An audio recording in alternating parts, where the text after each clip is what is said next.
All right, today we're diving into the case of a name you might know, but maybe not the full story. RameshSunnyBalwani. He was the other half of that infamous Theranos scandal. So everyone remembers Elizabeth Holmes, right? She was the face of Theranos. But Sunny Balwani, he was the power behind the curtain. And when it all came crashing down, the courts found something truly chilling. This wasn't just about scamming investors out of their money. No, this deception went way further. It put actual patients' lives on the line. So here's how we're going to break it down.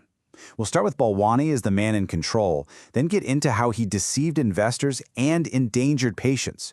We'll look at his defense, which was basically just denial, what the jury decided, and finally, the judge's powerful final words on the matter. Okay, so first things first. To really get a grip on just how massive this fraud was, you have to understand who was pulling the strings. And here he is, RameshSunnyBalwani.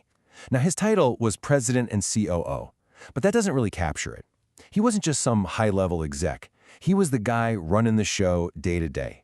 The labs, the money, all of it.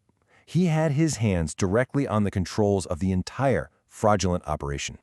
All right, so here's where things get really crucial to understand. The prosecution argued this wasn't just one big lie. It was more like a war fought on two fronts, a really cynical deception aimed at two completely different sets of people.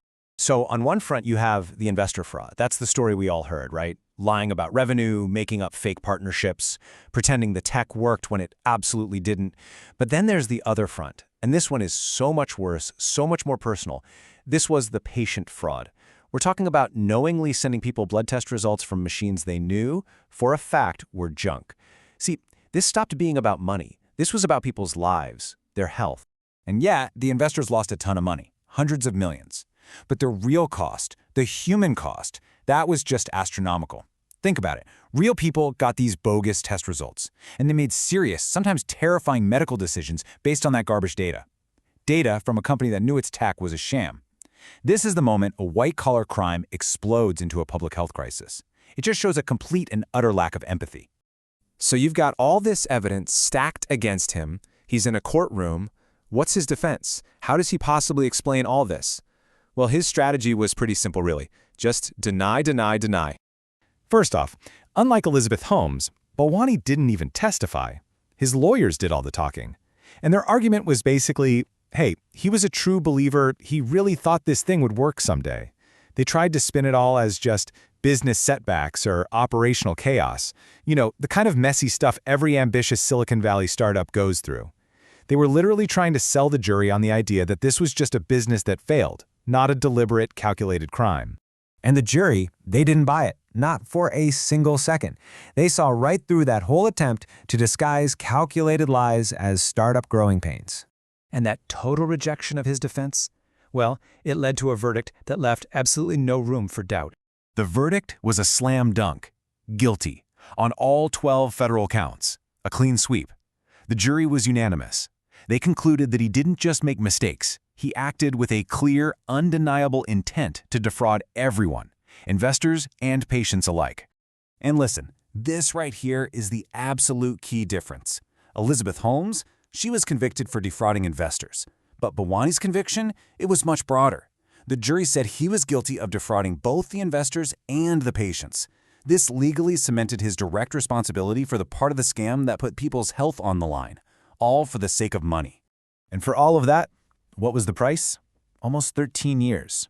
12 years and 11 months in federal prison. And a sentence that long, it's not just about the money that was lost. It reflects the judge's view on that staggering breach of trust and the very real human harm that was done.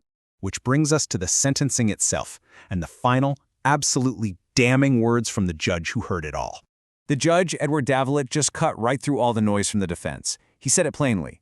This was not a simple startup failure, but deliberate deception.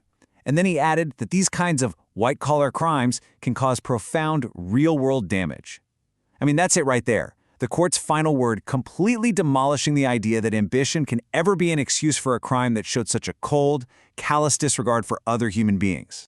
So, the whole case of Sunny Balwani leaves us with this really tough question. In this world of high-stakes startups, this move-fast-and-break-things culture, where exactly is the line between fake it till you make it and just straight-up fraud?